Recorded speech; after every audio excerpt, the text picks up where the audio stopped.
Hello, everyone. Hello, Callum. Hello. Another end of the month and another umbraCoffee. I know. It's come around fast, this one.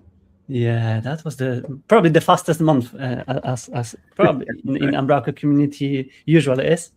Yeah. How are you doing? Where are you now? And I'm doing good. I've been in the UK this week. It's been a bit hot. I think people chat my. Yeah, I heard that there are some records this week, right? So that's how are you surviving this then? But just about alive. Yeah, not melted. Yeah, similar here, to be honest. It's getting warmer with every day, and funny enough, it was like long awaited, but now heavily hated heat. So that's the typical change of the events. But and I know we're going to talk about Codegarden in a minute, but typically it was awful weather in Denmark all week. So this would have been amazing 2 weeks ago. In Copenhagen, drinks in the sun. Yeah. So how was it then? Let's start from recapping Codegarden, because I have seen a lot, of course, of first of all, it's the nightmare of social medias and my previous activities, probably for someone who wasn't there, to see all of the reminders from every year. And Jeroen as well probably was kind of very good in reminders from each year, because he was kind of probably on so many Codegardens that I can count. But Facebook reminded me about every year that I was there during this week and the previous weeks. So how was this compared to the previous years? So I was talking to people about this. This was my 11th Codegarden. It's quite a lot of Codegardens, including some virtual and COVID ones. But 11th Codegarden. And the key difference with this one is back in Copenhagen. It's only my second one back in Copenhagen, actually, because I went in the final year.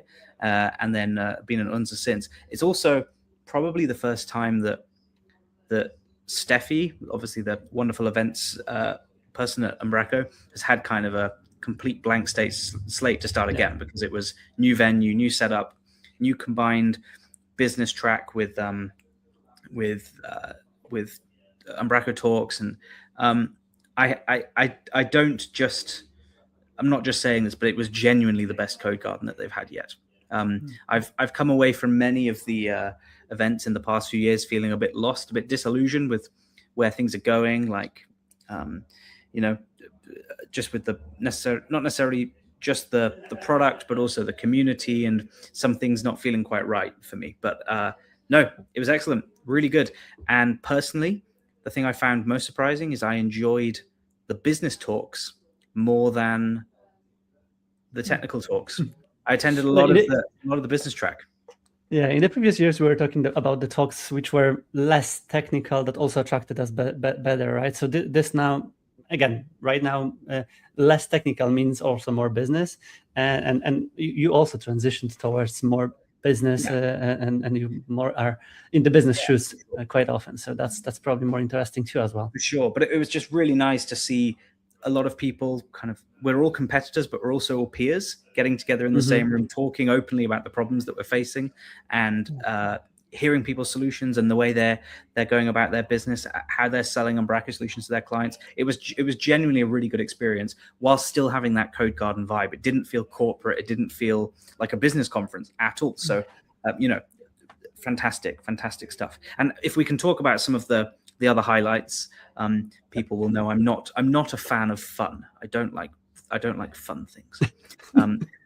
But the Umbraco Awards show in the last few years has been one of the things I look forward to least, I think, at Codegarden.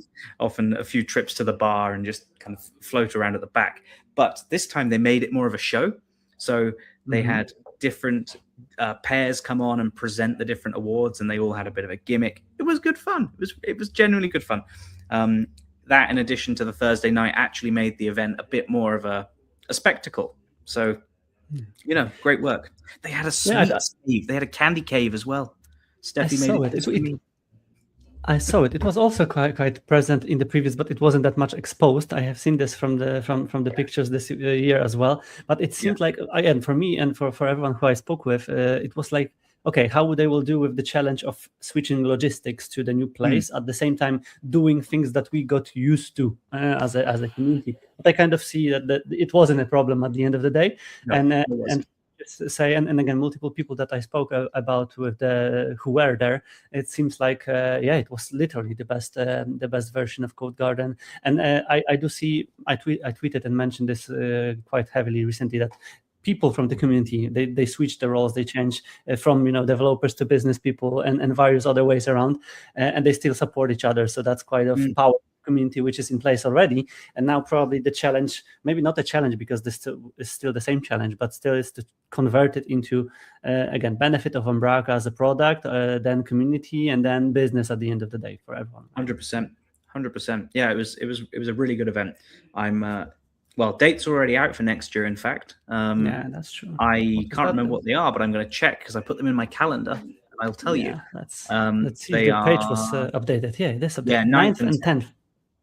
Yeah, the page is already updated, so that's cool. There was an after movie video, of course, shared everywhere, so everyone who wasn't there and can check out and feel more FOMO and prepare for the next year. But the awards, was there anything from the awards that caught your attention from any specific project that you still remind from the show? I will share the screen maybe in the meantime, and we can so that. I mean, not really. I find the awards quite interesting because we've submitted a few years, and other years we've not submitted anything, and there's been years where I look at the winners, I'm like, I'm not sure I'd have chosen that one personally. Like I was more impressed with this other one. Obviously, you don't get the full context. You just get the 30-second clip showcase. There was a few really good ones. A lot of use of AI in different platforms. I think the standout one for me was a site by Yo-Yo Design in Kent, who I know well. I've worked with them a bit too. And Demelza, and it's just a really nice, fun, visual, interactive site. They have this like popping balloons effect as well, which it was certainly one of the standout ones for me. A lot of interesting designs, and again, some well-known names from the Umbraco community and companies who are working with Umbraco projects forever were also highlighted here. So that's a good wrap up, and I use it as an inspiration, same as many other people. So it was good to check it out, and some of this was quite nice, and congrats to everyone who was awarded. Same with the MVPs, a lot of new MVPs and a lot of renewed MVPs. Congrats for you as well for what, 9th, 10th, 9th, right? 9th. We're both 9 times. We're both I'll retire after 10. I think it's nearly time. A lot of new MVPs. We had some of them on the live umbraCoffee episode at Codegarden, which you can obviously go watch on the channel. But and a lot of people on that list that I was pretty sure were already MVPs. Same. It's like every year I have a feeling like okay, this person was an MVP already. But that's a new MVP. But congrats to everyone, and it's like now 127 MVPs. So that's quite a huge number. That's nice. And then the product itself. There were a lot of updates on the product side. And again, it's hard to say single product now about Umbraco because there's so many streams and products within it. I think if you were at Codegarden last year, Philip did a keynote, or they had the intro keynote, and it was like an hour and a half, an hour and 45 minutes long. It was a very long slog because there's so much to talk about. And so this year they did separate the sort of Codegarden community welcome keynote from the product update. And the product update was a packed 50 minutes of what I described to Philip the other day as heavy hitters. Like every single thing was better than the next, and they were rolling out some really good stuff. So they were building the tension. So core CMS updates, and then there was crucially follow-up sessions on each of the things they spoke about from the various product people. So but the core CMS was, I think, a lot of the stuff we'd been expecting. Actually, it's global elements coming at some point, or reusable elements coming at some point. Talk about what's happening in 19. talking about the future, which includes some collaboration features and also includes a bit of a rework of the persistence layer.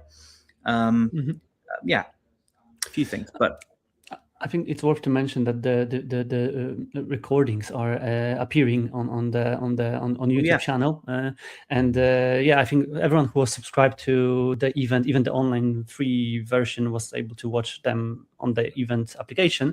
But they are right now on YouTube, so everyone can rewatch and see all the HQ sessions are now up on YouTube. Yeah, so you can go and watch all those product updates. I think one was which I was surprised was maybe not surprised, but Andy Butland did a great roadmap review of various areas of the products around Umbraco, and I think that was quite nicely presented to again be up to date with everything what is happening in Umbraco, and then right now, of course, AI and every extension points. And I enjoyed Biaga's session on the cloud. So he was talking a bit about the kinds of challenges that they're facing running the cloud at scale, and like the volume of traffic that they're having to handle versus 5 years ago and that sort of thing. But then he also used that to unveil some of the product updates that they're going to have there, which are things that I've been hoping for a long time on cloud. Things like artifact deployments, so you don't have to use their build and deployment pipelines. Things like dedicated infrastructure with load balancing or scaling, so you can turn the dial in the portal and get 2, 3, 4 instances, and they've reduced the price of dedicated compute quite significantly on Umbraco Cloud as well. So, all of that makes cloud just a much more compelling offering, and it was nice to have that talk packaged in a way that it was actually talking about problems that people are facing day to day, not just here's the roadmap and here's what we're going to change, but like we understand your problems and how we're going to try and solve them for you. So I think we were talking about it, that having cloud as a product will help Umbraco understand problems, because they will see problems literally on their platform. So I think this is now coming really nicely into the place of being a roadmap item itself, because they are addressing the problems. And that's I do agree that since I started using cloud also more often, it exactly is growing to the direction which we were hoping to, because we were talking about those missing functionalities and needs from the development perspective and business perspective, and now also dashboard data. It looks really nice. And I was just going to this post because Philip conducted a full kind of write-up of so many updates and all the keynote highlights. 23-minute read.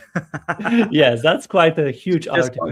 Watch the keynote at that point. The video is only 45 minutes. But if you have some kind of nice screen readers or some summaries from AI tools, you can immediately get some summaries. But we both talked about it before going live, that there's one thing on the agenda was something new and something different, something I at least didn't explore that much yet. But of course, I don't know, since we were talking about low code, no code, automations, pipe dream, Zapier, and all the other magic stuff, we were thinking about how to use it in the Umbraco ecosystem, how to automate boring stuff and save some time for doing something else, because we want to work more and not less, right, with automation tools. So now we have Umbraco Automate, which is open source product. And again, that allows us to. I've played a lot with N8N, and for me it looks like N8N inside of Umbraco dashboard. So. Totally. And that's exactly for what it is, right? Umbraco with awareness and context and all those sorts of things as well. So it's really smart. So Umbraco Automate is essentially based on Workflow Core, which is Umbraco's the nuts and bolts of workflow. So it means that workflow doesn't go away. Workflow itself is great there for content approvals and the more advanced scenarios, but it bolts together with everything else in the CMS and provides a really nice integration layer where I think all of the commercial products, when this launches in a few weeks, will have a like forms.automate, and then you've got triggers for a form gets submitted, we're going to go trigger this workflow. I know Umbraco Forms has workflows in it, of course, but the CMS also has webhooks in it, and this can do webhooks too. It's kind of the modern way of doing a lot of these things. If you need a little bit more control than what the core offers, or you just want integration. So really, but really powerful.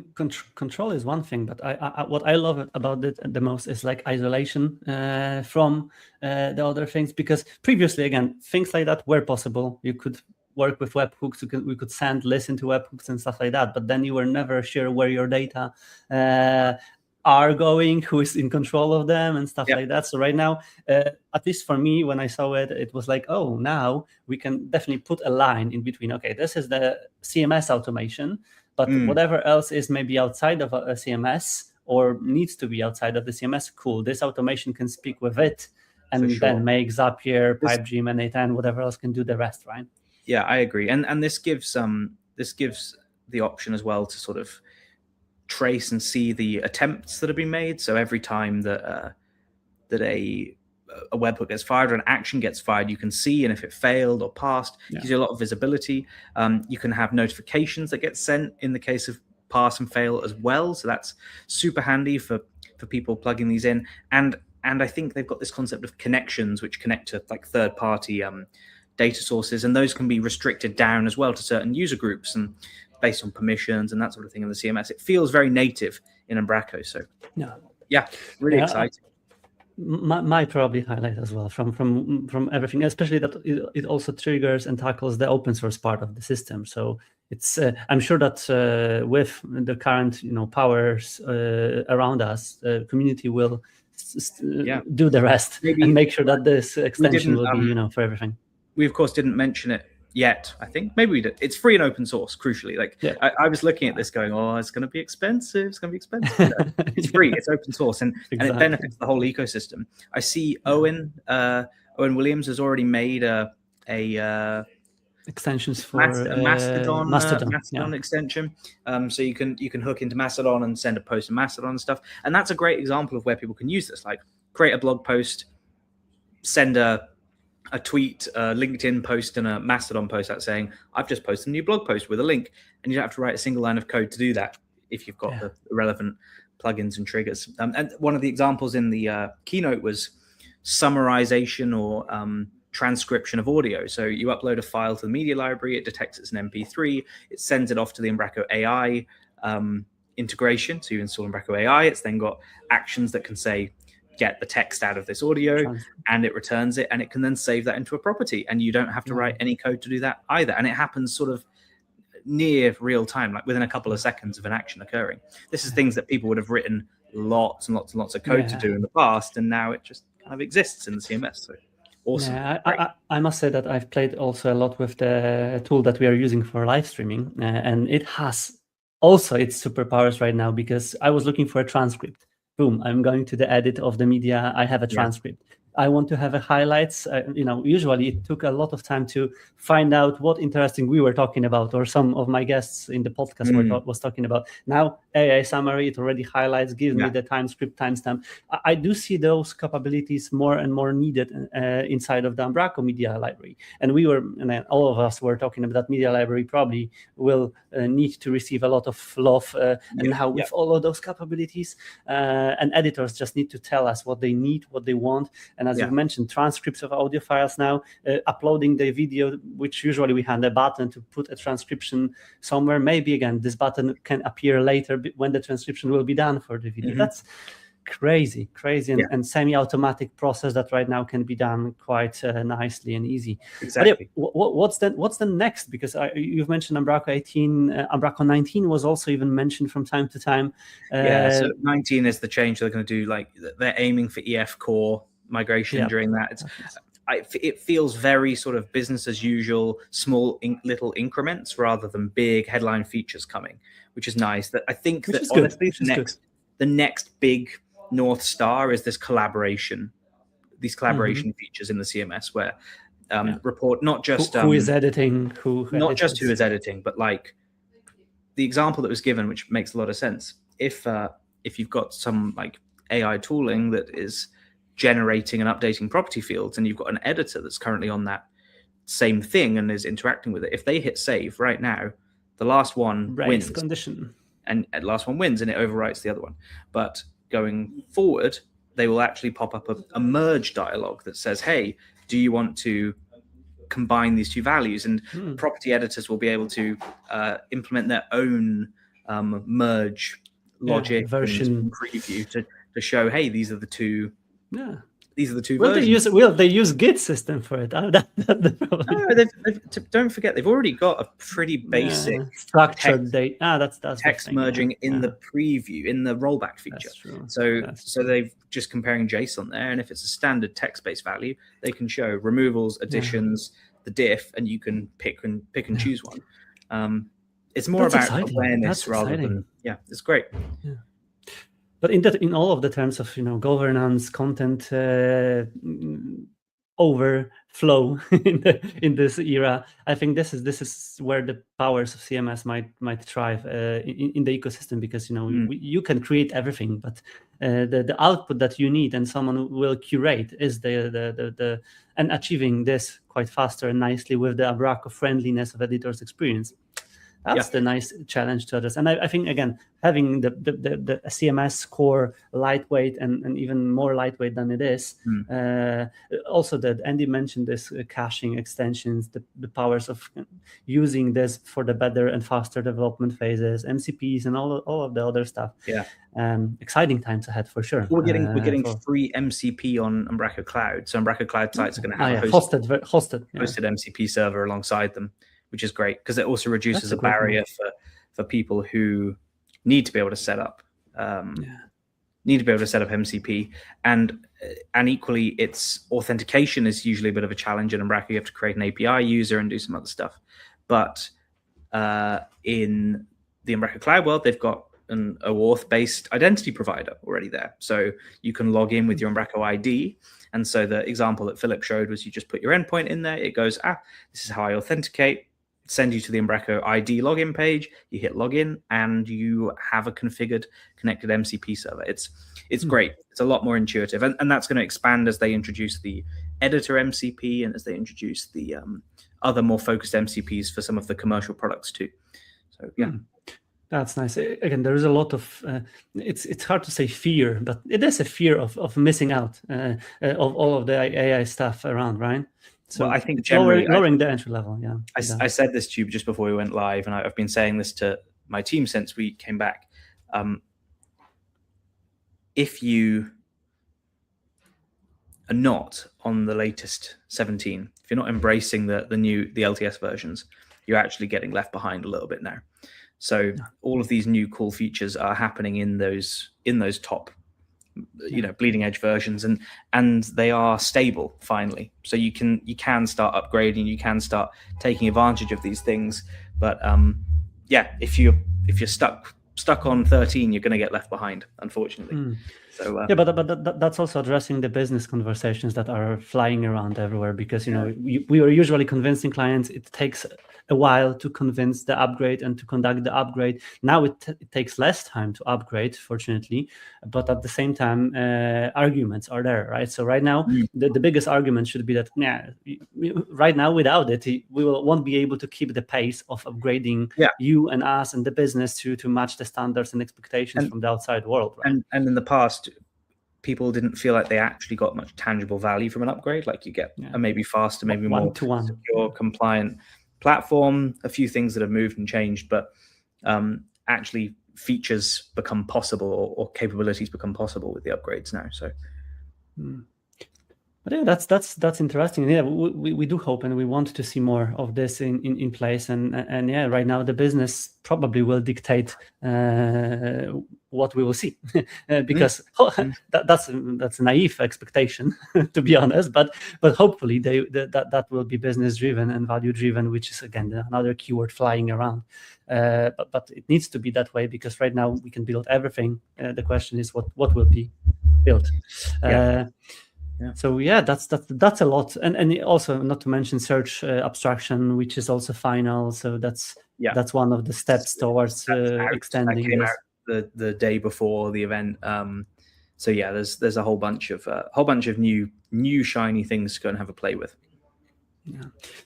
Cool. So the next months will tell us what will be interesting to talk about. Hopefully, the next month when we all catch up, it will be summertime already. So we will have some place and space to talk about various maybe ideas and things that will come out of the post Codegarden vibe from the community and people, because I do believe that always it's like, the results of us and everyone else coming back from Codegarden and then doing something with it will probably be seen in July, August, and maybe later on, even though, right? So when people get a bit of time away to finalize those thoughts and ideas, usually. Yeah, but then maybe events ahead of us will be a place where we can see more of it. You've mentioned that you, for the UK event, you are collecting still the ideas for talks and contributions. For sure. I think there's another, I don't know, maybe not quite a week left, but a little while left. But we'll make sure that there's a link down below for that. So on Sessionize, you can submit your talk ideas. Still, we're on the hunt for some umbraCo, some good umbraCo focused technical talks. Actually, I think that's the gap that we're really missing the most there. Marcin, you're spoiling your submissions. No, your ideas.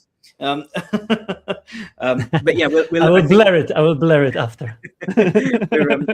we're looking for some good deep technical topics. I think that's probably maybe what we're missing right now. And maybe a few more case studies. So if your team's working on something cool, be it something technical or something design focused or editor focused, we'd love to hear more about it. Submit it. I think you've got till sometime next week to do that. And as you can see, all of us, there is plenty of events within the summertime, August, summaries of hackathons and stuff. So I'm sure that everyone will find something interesting. And then we're into like festival season again. Season, yeah, exactly. Got where does it start with? Okay, US Fest. There's actually there's the Indian. No, Indian Swedish Why festival. Is the India event not on here? Okay, there's an India festival on the 27th and 28th of August. There is a Swedish festival in September, which is also sorry, that's in October. No, it's in October. Then it's the US festival. There is a Dutch event happening late September. There is a German festival happening late September. There is of course the UK conference happening mid-October. The Swedish umbraCo festival happening just after, a few days after that. So a really packed time ahead for events. I think all of them, everyone we've mentioned has a CFP open right now. So if you're in the US, India, Germany, Netherlands, or around, make sure you get your tickets and make sure you submit your talks, and we'll make sure all of the links for those are below. But particularly the UK event, because I want that to be a success.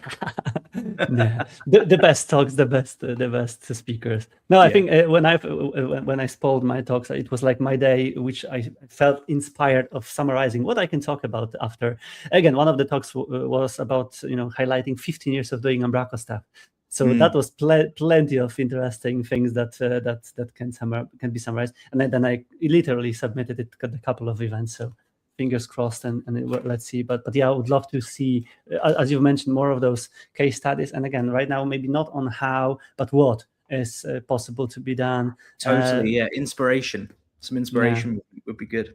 I think, especially seeing people using those newer features to achieve amazing experiences for customers or for efficiencies for themselves. Like, I think it's great to hear that. We've seen a lot in the past few years of people using AI for things, but like, show me tangible results from it. That's what requires also the kind of client corroboration. And I think that I spoke with someone from awards nominations and winners, that they have such a good client relation that they are kind of matching the potentials of the platform to what can be done to then be presented as interesting, because business can benefit from it as well. So this is exactly what I want to see on the events more now. It's like, you can do everything right now, but does it make sense? Does it something what really helped? And if not, why? So that's something what I would love to learn. And then again, we can reiterate and do something similar for our clients, our teams, and products. So completely agree. Looking forward to it. But let's see. Hopefully, I will be able to see this on some of those events. I do plan to do some travels by the end of the year. So fingers crossed that some of it will help everyone to benefit from the knowledge shared there. Cool. And that's a wrap. I think that's interesting. I think people who are watching us, let us know about your highlights and about everything what you've maybe remind yourself after the Codegarden or from whatever you watched. And if you didn't go to Codegarden this year, June 9th and 10th next year, you should. It was very good. It was very, very good. Tell your friends to not organize weddings at that dates and stuff like that. Just learn. I need to do this up front. If not, you need to decide friends or community, and then never admit that. First, missing Codegarden was because of my wedding. Now it was about my friend's wedding. So hopefully. I do not have that much friends left, so fingers crossed that it won't happen again. Yeah.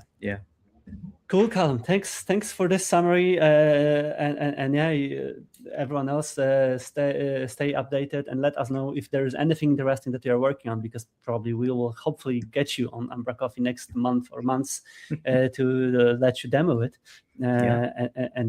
Hack a lot and let us know about what you hack. Enjoy the future travels, Callum, as well. And back to Australia next week. It's come around quick. That's a lot. But have a great month ahead of you guys, and the weekend as well. Stay strong within this heat wave wherever you are, and we'll catch up next umbraCoffee. Yeah.